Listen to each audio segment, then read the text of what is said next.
এই ঘাটেই সারদা মা স্নান এবং জপ করতে আসতেন। এই বাড়িতেই মা সারদা 1909 থেকে 1920 সাল পর্যন্ত বসবাস করেছিলেন।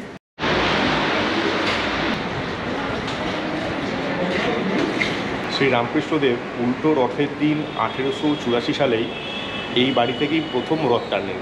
Good afternoon. আজকে 22শে সেপ্টেম্বর 2024।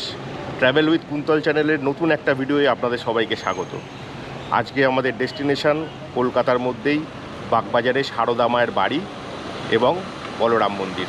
চলুন একটু ঘুরে আসি।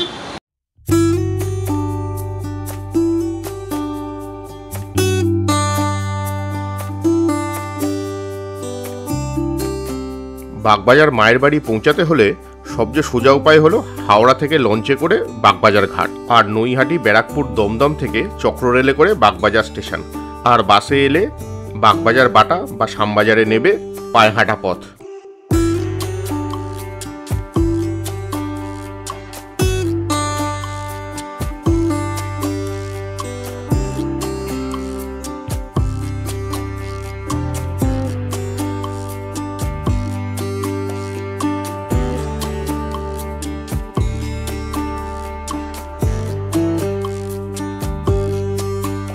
সত্যি এই ঝাঁ চকচকে অট্টালিকার মাঝে পুরনো কলকাতার কত ইতিহাস লুকিয়ে আছে যা না দেখলে কল্পনাই করা যায় না।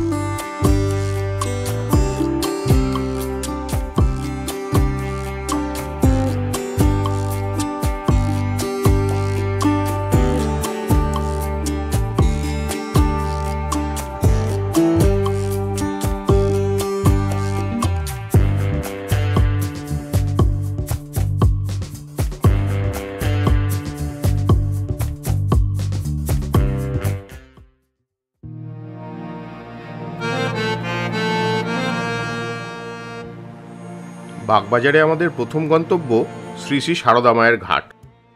এই ঘাটেই সারদা মা স্নান এবং জপ করতে আসতেন। এই ঘাটকে আগে পাগলাবাবুর ঘাট বলা হতো, কিন্তু পরবর্তীকালে এই ঘাটই সারদা মায়ের ঘাট নামে পরিচিত হয়।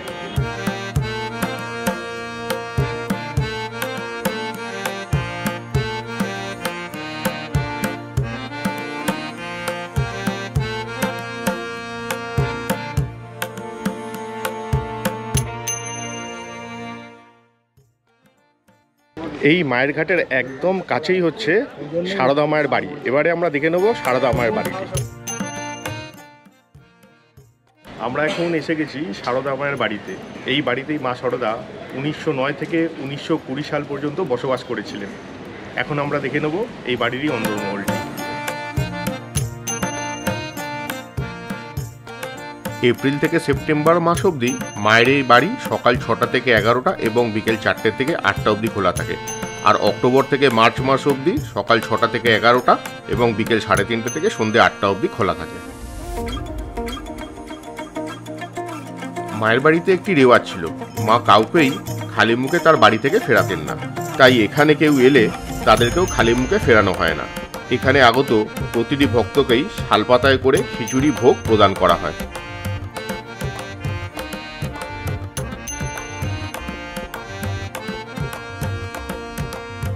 যে ঘরটিতে মাকে পুজো করা হয় সেই ঘরটি ছিল মায়ের নিত্য পুজোর ঘর। পরবর্তীকালে মা ওই ঘরেই থাকতেন তার প্রিয় ভাইজি রাধুকে নিয়ে। যে ঘাটে মা শুতেন সেই ঘাটেই বর্তমানে ছবি রেখে মায়ের পুজো করা হয়।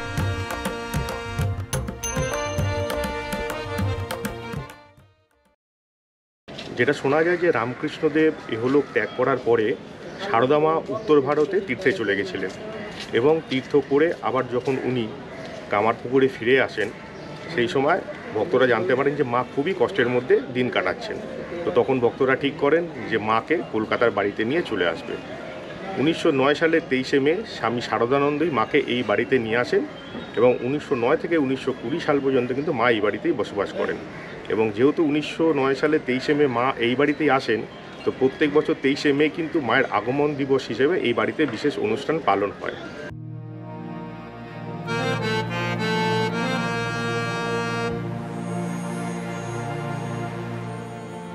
মায়ের বাড়ি ঘুরে আমাদের পরবর্তী গন্তব্য বলরাম মন্দির।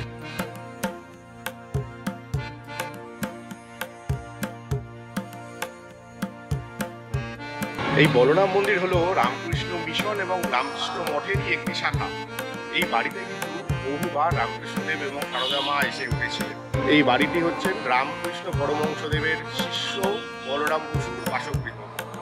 এই বাড়ি থেকেই স্বামী বিবেকানন্দ রামকৃষ্ণ মিশনের পরিকল্পনা করেছিলেন। 1897 সালের 1 মে স্বামী বিবেকানন্দ রামকৃষ্ণ মিশন প্রতিষ্ঠার পরিকল্পনা চূড়ান্ত করার জন্য এই বাড়িতে একটি সভার আয়োজন করেন। এই বাড়ি 1922 সালে রামকৃষ্ণ বিবেকানন্দ অনুসারীদের জন্য একটি স্বাধীন উপাসনালয়ে রূপান্তরিত হয়, আর 2002 সালে এটি রামকৃষ্ণ মিশনের একটি শাখা কেন্দ্রে পরিণত হয়।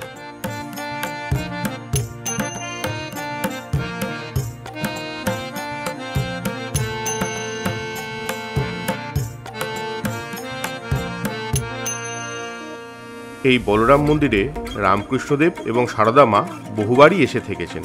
এখানে ঘুরতে ঘুরতে সত্যি আমাদের মনে এক অদ্ভুত শান্তি ছেয়ে গেছিল।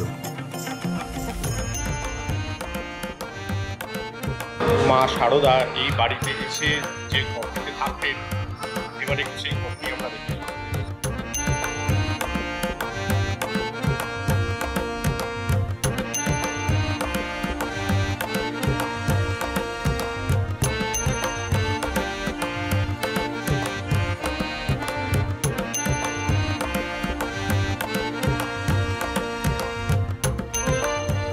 শ্রী রামকৃষ্ণদেব উল্টো রথের দিন 1884 সালেই এই বাড়ি থেকেই প্রথম রথ টানেন।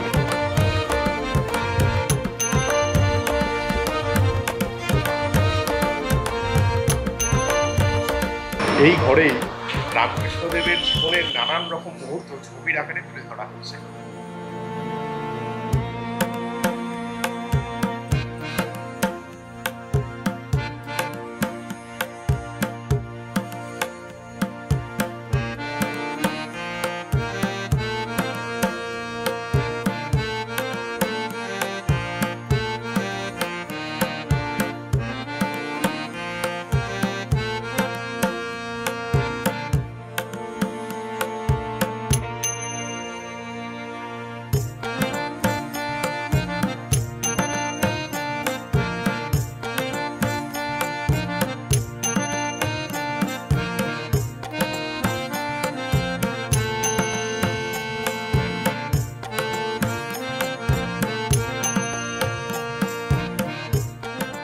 সত্যি এই জায়গায় এসে মুগ্ধ হয়ে গেলাম।